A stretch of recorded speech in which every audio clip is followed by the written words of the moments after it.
I just got the bar back together. What's that? I just got the bar put back together. I was finding friggin' rhinestone bling all over everywhere.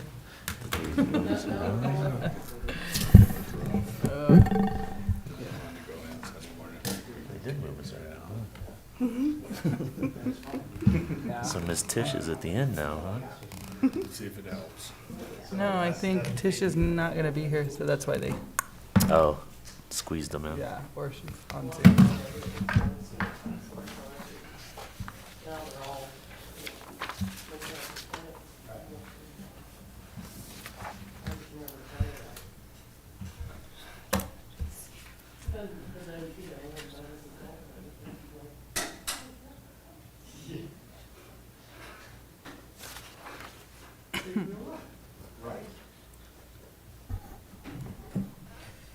Are you going to this? Should have bought a shack then. I don't know. Or it says conference 2022, so they already had it. Oh, so this is just some notes from it. Oh,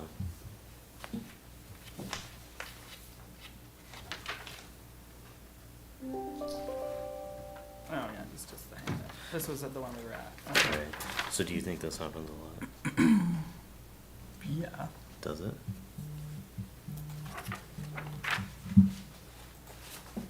I think it's like not, I think it's more accidental just because it's a small town, you know? Running into each other at certain places. Yeah.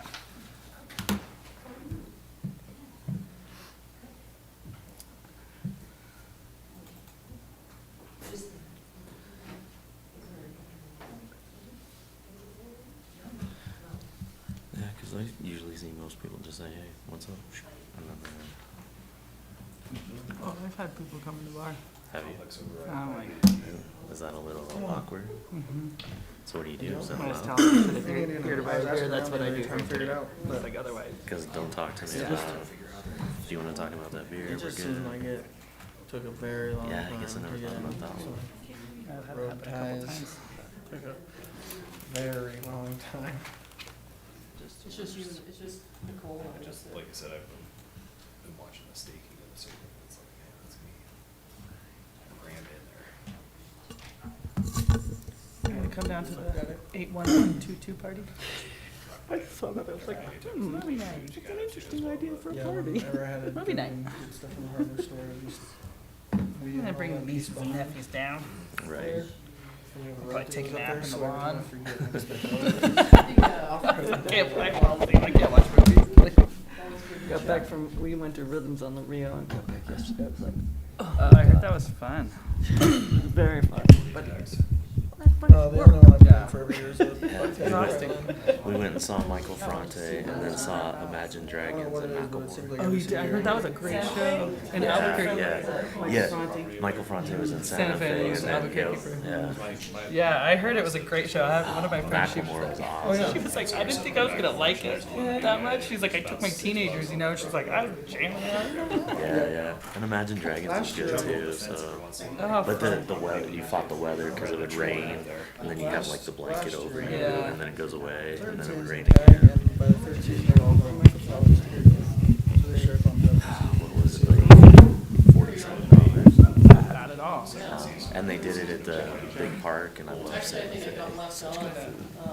I will go buy it for the season get one their if I emails. don't get something. It's actually- He did a lot of newer But if stuff. I get like it his in the older second stuff. season, So, it'll You guys good? for the years. My last year was so old and he's the company, so I was like, you should know instead of. Do this.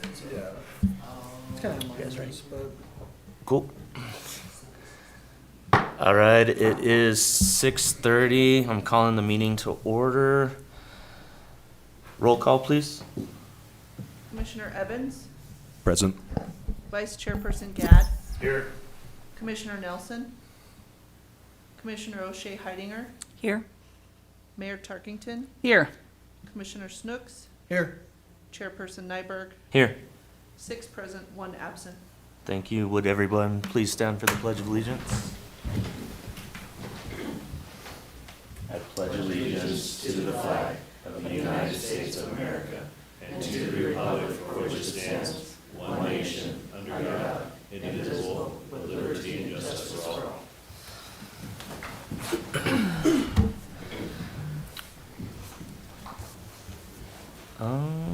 So is there any general public input that is not addressing any items on the agenda? And one thing moving forward, item 2B, 2022-15, 285 Mesa Avenue ADU variance.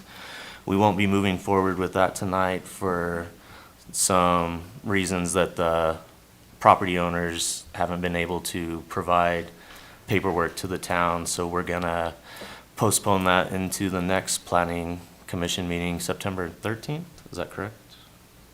So if you're here for that, I'm sorry, we'll readdress it next month, so. All right, moving on, general public input, limited to 10 minutes, 3 minutes per speaker.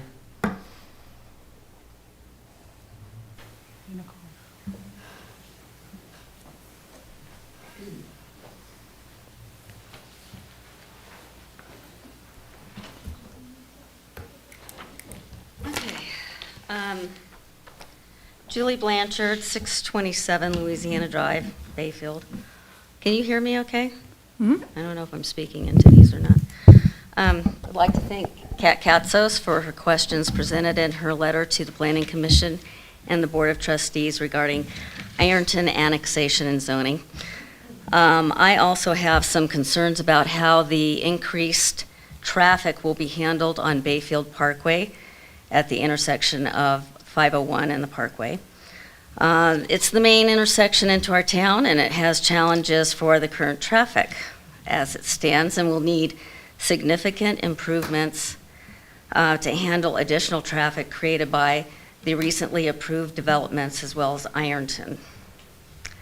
The money needed to improve traffic flow on Bayfield Parkway must be collected from developers of subdivisions and transitional or commercial zoning developments in the full amount in order for the town to keep up with safety and infrastructure improvements and the wear and tear created by additional traffic. This may not be as clearly defined in our land use codes and comprehensive plan as it should be, and I hope the collections of impact fees will get addressed in the updates. I would also like the Planning Commission and Board of Trustees to consider the desire of the Ironton developers to include an RV resort on their property. An RV resort does not fit in with the town's plan to increase permanent, affordable housing for Bayfield. In my opinion, the land can be put to better use for the residents of Bayfield in the historical overlay district of our town and increase much-needed permanent housing. Thanks. Thank you, ma'am.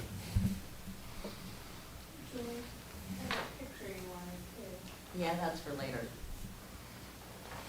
For the stormwater? Oh, I thought we were talking about water tonight, no?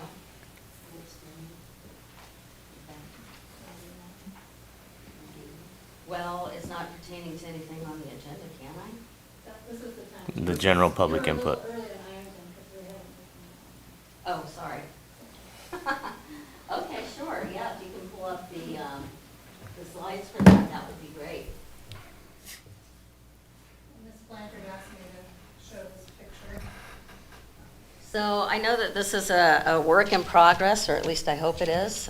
This is the detention pond in the Orchard development, sitting right up next to a Clover Meadows home. I'm sure that the owners of that home are not too happy. It looks like they are building or creating a ditch on the side of that house. Mainly wanted to address the kind of how this came to be approved by engineers. I don't see it as being a large enough detention pond. Ma'am, I live right by this. This has been covered up since this picture was taken. This was just taken this morning. I have some updates on this as well. Oh, okay. Well, Work's dried up. like I said, I know it's a work in progress, but I don't know where it stands and if it got covered up or exactly what is happening, but it looks like, I know that it's overflowed the banks before when I've driven by. So it looks like a mess, but basically, that image, and I don't know if you've got the other images that Brian sent over? Okay. Well, the other images that I was going to discuss were were what's happening at Mustang and Clover, the intersection there. It looks like the drain pipes can't handle the overflow of stormwater coming down Clover, and from the draining from the property adjacent to Clover, where the school is, and from the detention pond from Clover 7. And I don't know if it's just the pipes that are not large enough to handle the water. There's no overflow from the detention pond, but there's mud at the intersection of Clover and Mustang Drive, and it's been there for weeks. It makes it kind of hard to walk around. It looks bad, and it's not a good situation. Also, because that detention pond does not drain properly, the water stands there. There's a lot of mosquitoes in that area, and that affects even my subdivision. I can't imagine what it does for the residents of Clover 7. It's just not a healthy situation. There's kids that are playing in that area. You know, is the water deep enough for them to get into trouble with? You hope not, but I think it's a safety issue and a health issue. Mainly, I don't know how the engineering came about on that pond or the pond for Orchard, and if our town engineers have been looking at these issues, but it seems to me that they're not functioning the way that they're supposed to. In the development and infrastructure planning design for the town of Bayfield, it's the direction and velocity and quantity and runoff should be managed in a manner in which health and property is protected from injury. This is in our storm drainage system plan, and it doesn't look like that's being done. So that's pretty much all I had to say about that. And I'd love to know what has been done with the pond, but I don't know if you can answer that question at this point. I'll do an update. So this was a recent storm. Actually, the property owner right adjacent to this pond in Clover 5 just called me today and wanted me to know that once this pond got put in, his yard is no longer flooding. This pond is not complete. It's part of the construction process. So once they continue with the construction, this pond will be bigger. It'll be more established. Right now, it's a temporary.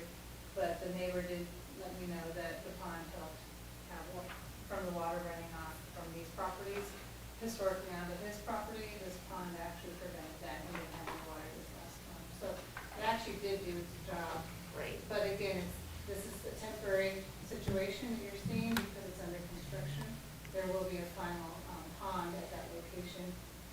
Once the project's moving forward a little bit more, you'll see more of that pond get finalized. The ditch that's going between the two houses, is that connecting to some sort of So that's drainage? it's irrigation is what that is. It's existing, so they're not, it's not something they're putting in, it's something that's an existing condition that they're doing. It's part of the project. I don't know if you wanted to add anything on Clover 7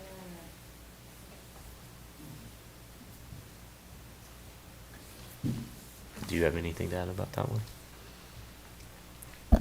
No, I just know that there's easements in the Clover Meadows subdivision for existing irrigation that passes through both all that total subdivision, and that subdivision has had significant this past year pooling issues, but it's because it's a hill and it runs down to a retention pond that's down by the elementary school and everything. So it just historically it's just been an issue when we have influxes of rains in that subdivision, specifically ours.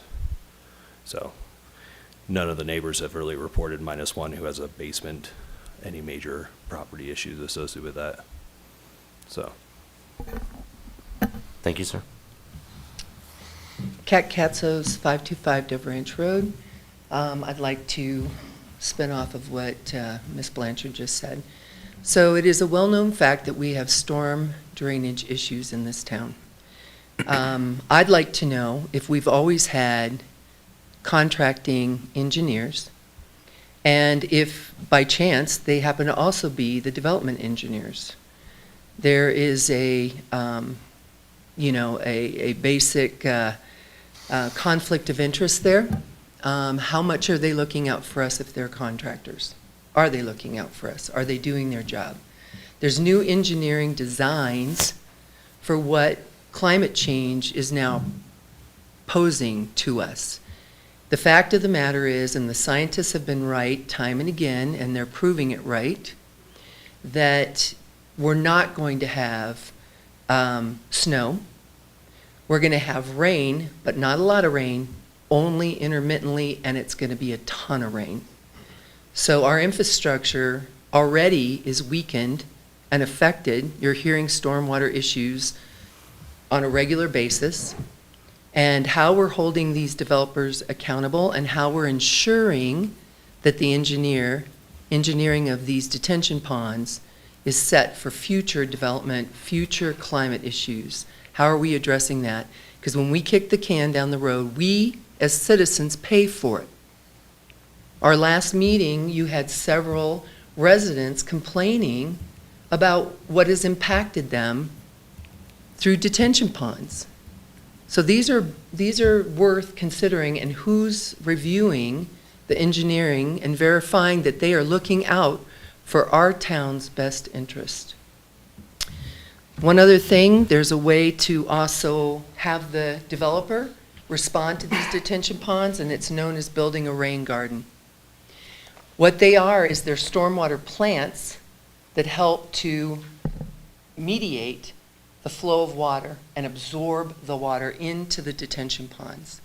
So we can actually write this into our comp plan as a way to, in a healthy manner, not a huge expensive manner, have the developers do something with these detention ponds that are going to benefit our community and not cost our residents additional funding. Thank you. Thank you, ma'am.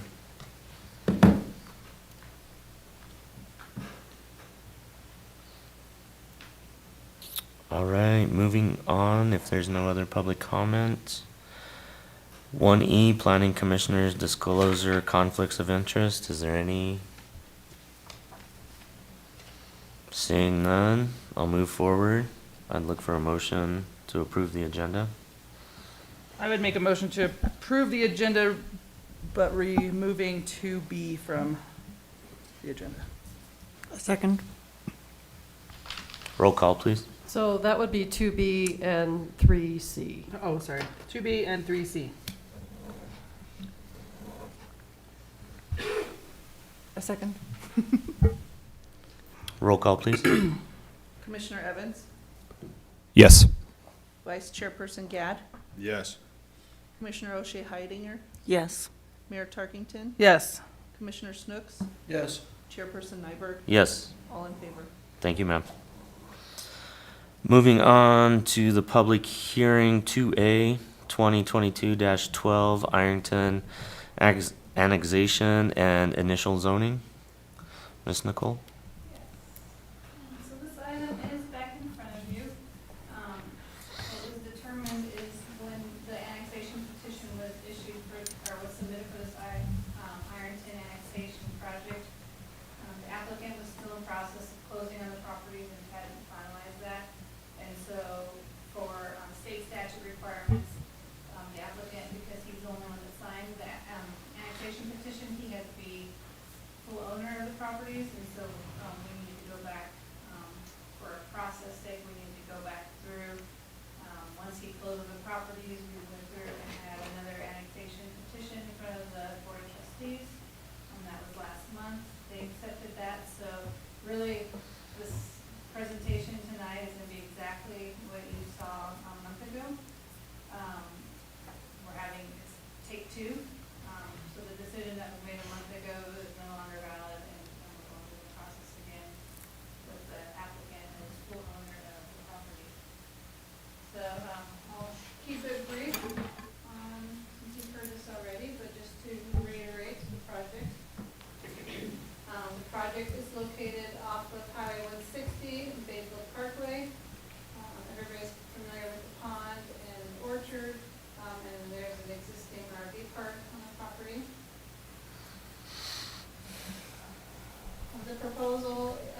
process is first annexation. So again, the petition came back to the board on July 19th. So it's back in front of the planning commission tonight, and then go back to the board of trustees next Tuesday. And then after annexation, there's a sketch plan process, preliminary plan, and final plan process. As most comments, I think, were pertaining to traffic concerns and the RV park uses. What the applicant's proposing is a transitional zoning, which would allow for a mix of commercial and residential. I know there's some concerns with that zone, particularly because it does allow RV parks, but that zone is actually pretty appropriate for that location because it's so close to the highway. You really don't want to put a lot of residential near the highway, which is predominantly our downtown area. So having a transitional zone there that allows for some commercial uses and some residential is a good location for that. So I just wanted to point that out for that zone. In terms of traffic though, during the preliminary plan process, so sketch plan will be very conceptual still when it comes back. Preliminary plan is where we're going to get into engineering, traffic study. So there will be a required traffic study for this type of project.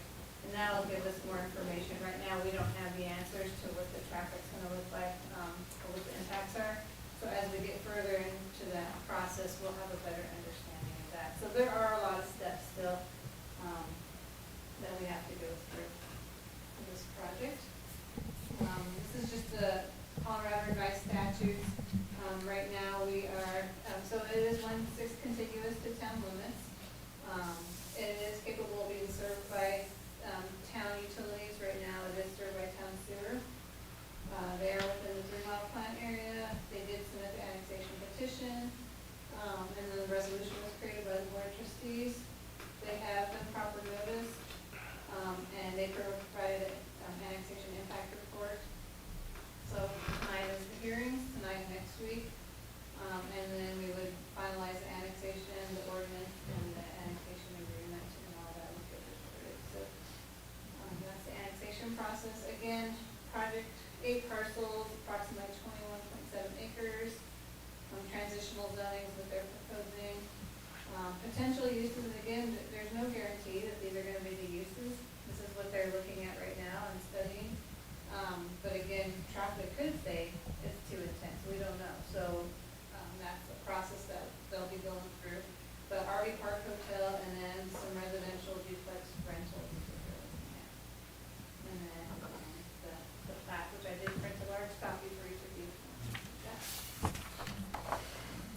One thing that we pointed out last time as well is property currently has a lot of, blue is the flood, 100-year floodplain, and the yellow is the 500-year floodplain. So they, it is quite a big portion of the property is currently in the floodplain. However, FEMA is actually looking at updating their floodplain maps, and I think this fall we'll probably see some changes to those maps, which then the town would need to adopt to be consistent. And you can see there's a huge reduction in the 100-year from the 2010 to the proposed 2019. So I did want to point that out, that the applicant, there were some questions about RV resorts in the floodplain, which is a possibility. They just have to meet some requirements, but again, if FEMA does adopt their plan, which it looks like they're continuing to move forward, then they wouldn't have the same issues now. Did you happen to go walk this property or go check it out after these big storms? I did I not. was wondering if, Jerry's, what the impact over there was, if any. yeah, I'm getting the owner is on Zoom, so he may be able to address what he saw out there. And then again, just the motions, which are also in your packets. And that's all I have, so I can answer any questions that you may have. And then again, like I said, the applicant is on Zoom if you have any questions of him. Hi, I'm looking at page 26 of 92 in the packet. And it's an orange and purple depiction, and the orange is the subject property. I'm just wondering, so there's, This one? Yes. So there's one little triangle at the bottom of the property that's not being annexed. Is there anything in the code that says that we can kind of discourage that, or we can encourage those little pockets not to? Two things, that's not their property. Right. And the second thing, that owner did reach out to me specifically and said he did not want to be included in, as part of this annexation. Now, the town is going to be looking at what we're calling an infill annexation along Bayfield Parkway. And it's possible at that time, we will be looking at bringing in that property, because it is what we call an enclave once this is created, annexed. It's not ideal to do that, but because he specifically asked not to be a part of this, at this time, I think we'll just work with him and try and bring him in as we look at the infill annexations along Bayfield Parkway and the highway. Okay, thanks. But yeah, good question. Normally, we would want to bring in a law like that. Mm-hmm.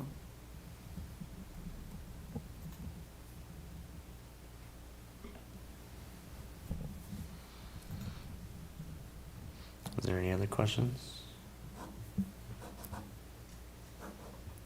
Any public comment? Kirby, did you want to speak? I'm Kirby Ross with Irons and Holdings. I think one of the questions was, did we have any flooding with all the rain that you had? And the answer to that question was no. The drainage is actually quite good, and all the ditches drain into that lake. We did not have any standing water in the open fields. Based on the pictures and discussions that I had, people checking on the property every day. Outside of that, once we get through the annexation process, obviously there'll be a lot of questions to ask, and we'll be prepared to start dealing with those. But right now, we're just focusing on the annexation, make sure that fits the towns. Hoping you approve that, and then we'll go from there. Thank you, sir. Any other public comments? All right, seeing none, I'll move on to 2C, 2022-16 Building Permit Fees Amendment.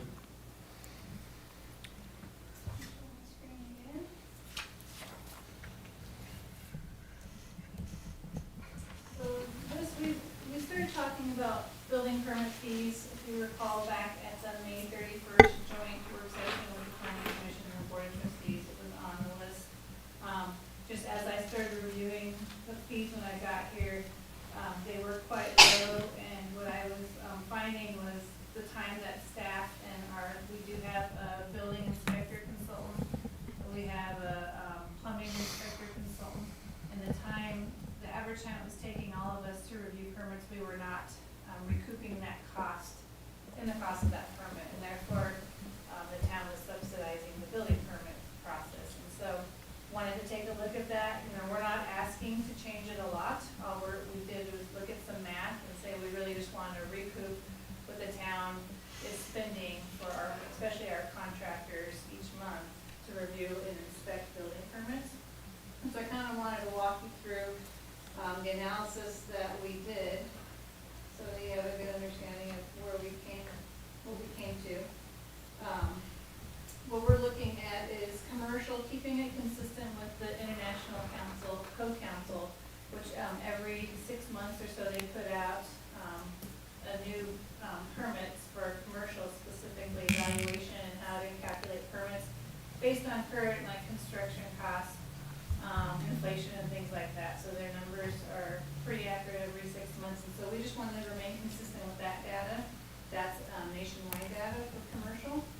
We also want to look at the residential, because again, Bayfield, most of what we permit is residential. We don't have a lot of commercial that comes through right now. And right now, we charge 65 cents a square foot. And so what we're looking at doing is going to $1.16 a square foot, and I'll explain the math again on that. We're also looking at keeping ADUs currently the same at 65 cents a square foot, because we do want to encourage that additional type of housing unit in the community. Right now, we don't have a plumbing and mechanical permit, and so these are permits that aren't tied to like a larger construction project. So someone's wanting to put in HVAC, or they need to redo plumbing, or maybe they're putting in a new washer and dryer location. It's something very simple. So we're creating a simple permit for those rather than our more complex permit process. We are also increasing the mobile home installation permit fees. We've found that we've been spending a little bit more time on those than in the past. Again, they're quite low because we only do the installation permit. We don't actually do the inspection. So, but we physically have to send our building inspector out there. And then we added tiny home permits because we don't have designation for tiny homes, but we just adopted a tiny home project. So now we'll have a permit process for tiny homes. So what we're looking at for the proposal, we're also increasing green inspection, additional plan review, violation, and investigation fees. And so those are 3 different types of fees that our building inspector mainly spends time on. And we were not charging enough for even his time that the contract would pay him. So again, the town was subsidizing all these fees. And what those are is re-inspection is if he gets called out for an inspection and it fails for some reason, when it should be ready, there would be a re-inspection fee. So calling him out a second time to do that same inspection would require a fee. The original inspection is part of the original building permit fee. So this is just an additional fee. Additional plan review. So there had to be some changes to the plans and we need to review them again. So there's a fee that we would charge. Again, the original plan review fee is going to be part of that original building permit fee. So this is just additional. And then any violation investigation fees. These are things that maybe there's a permit that's in violation, not meeting code. We would need him to go out, do an investigation, and then town staff would take the code enforcement process on from there. But his investigation fees, we want to recoup those. And then we're also adding consultation fees. We're seeing that a lot of people, rather than going on, bringing in an architect or something, they're asking our building inspector to come out and tell them what they need to do for their projects. And so it's taking his time, and then he of course is billing the town for that time. We're also looking at updating our permit cancellation process. We actually adopted a process when we adopted the 2016 code, and so we're just making sure that that's spelled out because it wasn't 100% accurate of what was being utilized. We don't have very many of those, but that's if somebody pulled a building permit and then they decide not to do it, but they've already paid the fees. We've already done plan reviews. We've done some level review. What does it look like to reimburse them? How much do we reimburse them back? And so that's how we would calculate that. And then the last thing is we added a possible fee waiver. And again, I say possible because we would need some good documentation from a developer or builder before we would consider them affordable workforce housing. And really, are you de-restricting a unit? Is it subsidized through some sort of federal, state tax credits or other subsidies? And so it can't just be, building an ADU, it's going to be less expensive. It actually has some legal requirements in order to meet this qualification. But if you do, we do want to look at maybe waiving building permit fees. We can't waive plant investment fees, we can't waive park fees based on their ordinances right now, but we can, at this time, add the building permit fee as a possible waive. And then, so the analysis that we did, we looked at the average square footage of a residential unit from 2021 and 2022, and it came to 2,150 square feet. So that's the average size that builders are building in those 2 years, or a year and a half. And then we looked at the average time it takes for us to do plan review. Actually, to take the plans in, we have admin staff to do that and process them. And then plan review, my time, Rachel's time, our building inspector's time, and then all the inspections that are required. And it's an average 20 hours. Some are more complicated and they take more hours. Some are easier and they take less hours. But our average time that we spend on a residential permit is 20 hours. Excuse me. And then right now our contractor rates are $125 an hour. And so taking all those numbers, what we determined was if we we do 20 hours at $125 an hour, it's $2,500 for our average size home, which is 2,150 square feet. And so, dividing that out, it comes to $1.16 a square foot. So again, we're at 65 cents a square foot. So it's not quite double, but it's getting close. So I wanted to give you some current numbers. So currently, if we kept it at 65 cents, instead of 2,500, we would be collecting 1,397 for that same permit. Durango, for that same permit, collects close to 2,000. And most of you know I came from Durango, and the reason why they haven't increased their fees in a while either. When they came out of the Great Recession, the city council did not want to raise fees because they wanted to encourage the development. Now they are actually looking at increasing their fees as well. And then La Plata County is actually, they charge $1.40 a square foot. So their same size, 2,100, would be $3,010. So they'd be higher, Durango would be a little bit lower. But again, Durango wants to increase them. I don't know where they're going to land with that. And so that's kind of what I have. I put together a permit fee schedule. This has the new fees on the front page, but it also has our other fees, so that way we can give this to Builder and has every fee now that we would charge. So all the plant investment fees that were accrued at the end of last year, our park fees, our school fees, are all also on here, just so that everything's in one place. But we are not asking to adopt new fees for those. I just want it on the same form. But we have the residential, the commercial, and then the miscellaneous fees that I had mentioned as well. And I'd be happy to answer any questions that you have of staff.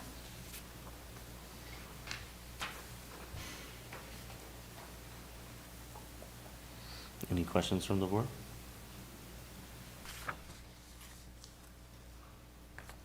Is there a way, I mean, it feels like we're kind of setting this based on standard codes or current codes.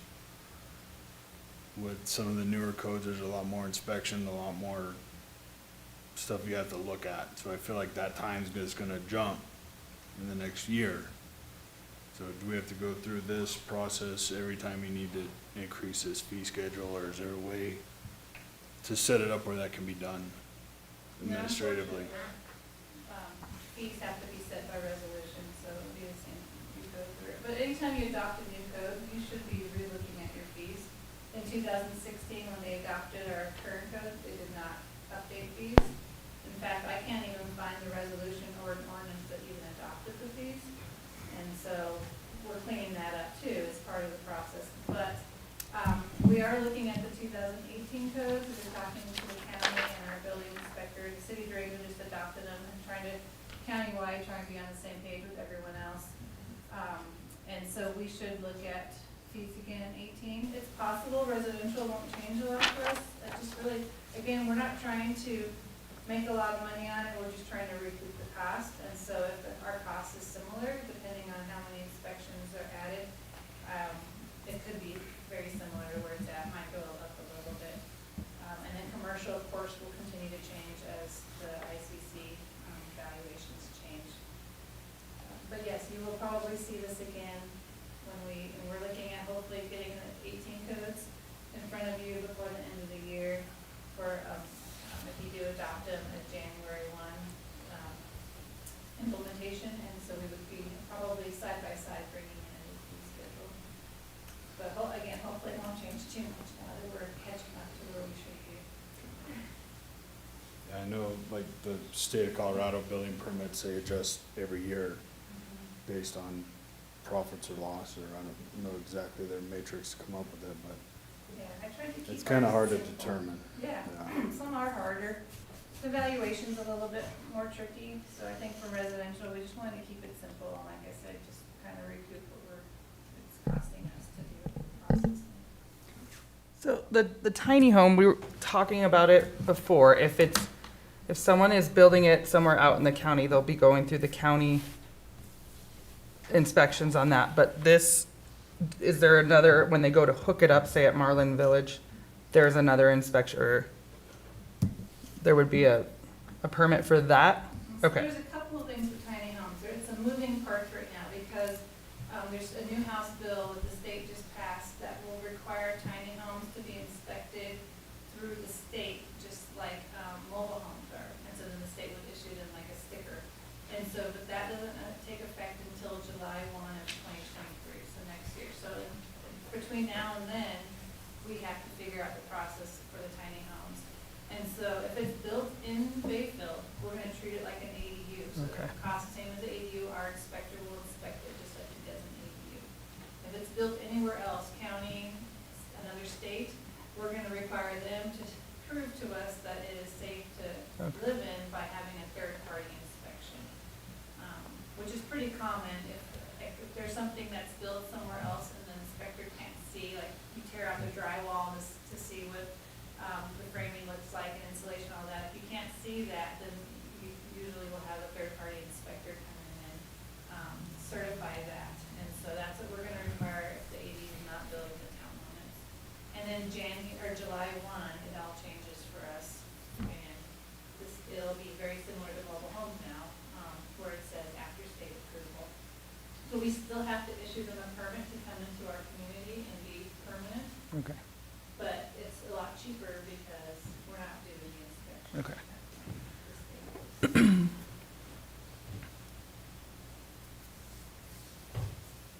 You'll still do the connection inspection, just not the actual building inspection. Right, so water, sewer, that's part of our fee, those we don't go out, check those.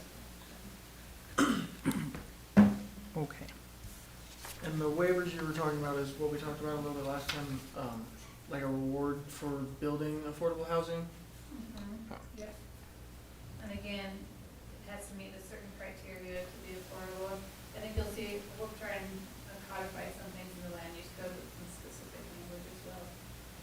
But this is just one step in that direction, which helps us. We're applying for some grant funding for affordable housing, infrastructure for Cinnamon Heights, and so we need to have a few things in place in order to qualify to apply, so that's why we're putting some of these things in place as well. So then Cinnamon Heights would qualify for the, okay.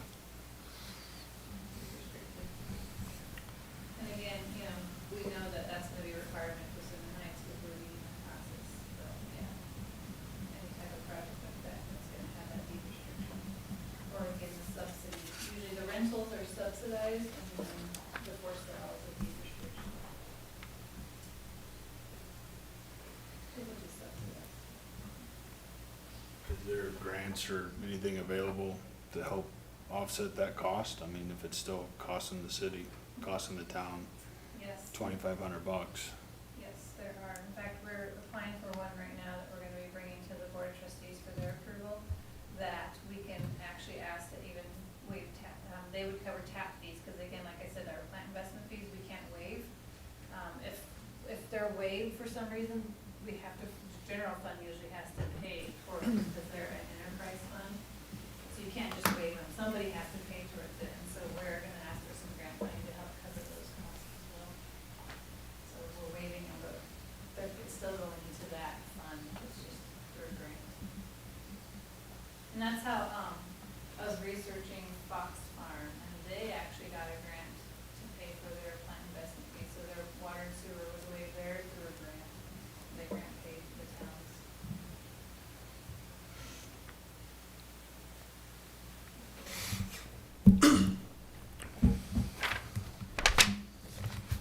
Is there any public comment concerning the building permit fee amendment?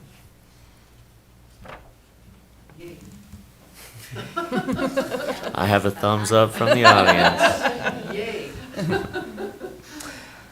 All right, seeing no other thumbs up, we will move to action agenda. Approval of July 12th, 2022 minutes. I'd entertain a motion. I'd make a motion to approve the minutes from July 12th, 2022. I will second. Roll call, please. Commissioner Evans, Yes. Vice Chairperson Gadd, Yes. Commissioner O'Shea Heidinger, Yes. Mayor Tarkington, Yes. Commissioner Snooks, Yes. Chairperson Nyberg, Yes. all in favor. Thank you, ma'am. Moving on to action agenda 3B, the 2022-12 Ironton annexation and initial zoning. Is there any further discussion from the board? I mean, I just want to say for the record here, I also am very concerned about traffic, but I am, I'm looking forward to seeing what we find out in the traffic study. So I agree, but I think that bringing up all those concerns now is good so that we know that people are concerned, but we're not going to be able to decide on Right. traffic at this point. it's not what we're voting on tonight. I am aware that it's a concern, so. Well, and I think once that traffic study is initiated and done and they give us the thumbs up or the thumbs down, that'll be the move forward or not, so. Any other questions from the board, comments, concerns? I would make a motion to approve the Ironton annexation and initial zoning with the findings and conditions in the staff report. A second. Roll call, please. Commissioner Evans, Yes. Vice Chairperson Gad, Yes. Commissioner O'Shea Heidinger, Yes. Mayor Tarkington, Yes. Commissioner Snooks, Yes. Chairperson Nyberg, Yes. all in favor. Thank you, ma'am. Moving on to action agenda 3D. Chairperson, can I ask a question? Yes, ma'am. Regarding the action by the Planning Commission and maybe from Community Development Director Killian. Is there basically just sending this to the Board of Trustees, basically a recommendation, not necessarily an action, that they would be adopting these fees? Is that correct? Yes, yes. The resolution needs to be made by the Board of Trustees, and this is the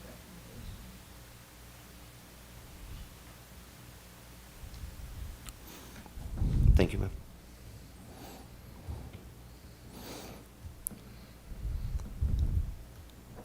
I'll put forth a motion to recommend the action agenda item 3D 2022-16 building permit fees and amendments to the Board of Trustees. Second. Here a second. Roll call, please. Commissioner Evans, Yes. Vice Chairperson Gad, Yes. Commissioner O'Shea Heidinger, Yes. Mayor Tarkington, Yes. Commissioner Snooks, Yes. Chairperson Nyberg, Yes. all in favor. Yes, and thank you for digging into that and making sure that we're getting covered in the town. I concur with that. Moving on to 4, discussion and adjourn. 4A, I guess we need to talk about CIRSA, basics of quasi judicial decision-making. Yeah, I wanted to provide this, I know we have a few new board members, and it's just a good refresher. We did get this at the CML conference in June, and that was a nice handout that just kind of walks through, there's 2 types of projects you're gonna see. You had one of each tonight. You had quasi judicial, which was Ironton, and then you also had a legislative, which is permit fees, or any code changes would be legislative.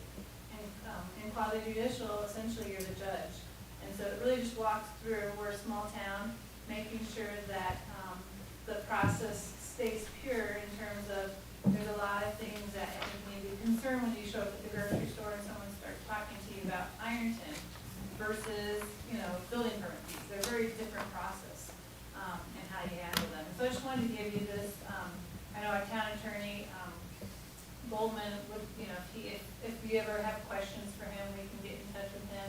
We can also ask him to attend if you guys want to get into more depth about this process, more than what this handout has. But really just making sure that you're being cautious when presented with questions or comments or thoughts.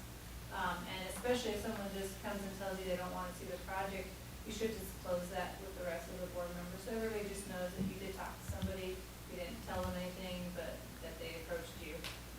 Just disclosing as much as you can is better than not disclosing something. And then also just staff's role, we don't have that same relationship with you, so you can come to staff. I know Jason came to me and asked some questions. You can ask staff, we're your staff, so we can talk about the project. as well as the public can come to staff and talk with staff about the project, and that's not a quasi-judicial issue. So I just wanted to make sure everybody understands the role, and that staff is here for the boards and commissions as well as the public, and we can have those conversations with those and not have an issue with quasi-judicial. So again, I'm not an expert, that's why I wanted to give this to you. Sursa is the town's insurance company. And like I said, we can also have our town council come if you would ever like to have some more in-depth discussions about this. Awesome, thank you, ma'am. Does anybody have any questions for her? So it means we all can't go to Brian's house tonight. Unless we post it. And then party at Brian's house. All right, moving on to 4B, 2023 Colorado Water Plan Public Comment Period. Yes, and so the state of Colorado is looking at updating their water plan, so they have a draft out there. I did provide you some information, and it's on the, in the packet for the public as well. But you can go and review the draft, provide any comments you have, and I'll be providing this to the Board of Trustees for next week as well, so I just wanted you to know that that's going on right now. Thank you, ma'am. 4C, August 16th, 2022, 6:30 p.m. is the next board meeting for the town trustees. August 30th, 2022 at 6 p.m., Comp Plan Working Group first meeting. So we're excited to keep that off. Yay. Sounds fun. Yes, Question went to Nicole about the water plan. Was that not open to the public, or was that just a comment? What question? It says that it's open to public comment, Yeah. but there wasn't a pause, so I didn't want to just jump in. Can I speak about that? It's, Commenting to the Colorado Water Colorado, Conservation Board? You can submit your You guys are comments. commenting to anybody them. can, you can Anybody go on can. there and. Announcing that anybody. Nice. So I you- just wanted to make sure I understood. Yes, Thank so the you. public can go and provide comments as Sorry, didn't mean to interrupt. How long is that comment period open for, do you know? well. It does say, I think it's 90 days, and it started June 30th. So it's coming up, probably end of September. End of September. Yeah, September 30th. thank you, ma'am. September 13th, 2022, 6:30 p.m., next Planning Commission meeting. And I guess I have a question on that for the variance. So say they can't prove, again, what they, Making them repost. okay, so if they can't meet that requirement, then what happens? So they have to repost and notice it and provide me what I need. I think she had some confusion on what she needed to provide me. And so she was providing me the return receipt, so those that went and signed for it, she was providing me that piece back. And I was like, no, I need the original. And she said she can't find her original. So I know she posted it because I got copies of those back, but I didn't get everybody's because not everybody picked it up. So we're gonna have her repost it, and we'll put it back in the Herald and do it again next month, and she knows now what she needed to provide me. So you educated her on the process. Thank you. Don't forget about our 81122 party on Thursday, and our block party next Thursday. Do you want to tell them what the 81122 is? The zip code party. It's we'll have a movie. There will be refreshments provided by the town from the Pura Vida lemonade and from the ice cream. What are they now? The Pink Pig? The pink thing? The Pink Pig, while supplies last. And yeah, bring your lawn chairs and your blankets and come watch a movie in the park. What's the movie? The Bad Guys. Nice. Great job getting that set up. I think it'll be fun. And then 4F, I would entertain a motion to adjourn. So moved. Second. Thank you guys for coming, and I hope to see you next month, same time, same place. Same bat station. And we are adjourned at 7:21. You want to keep these big printouts, correct? Yeah, for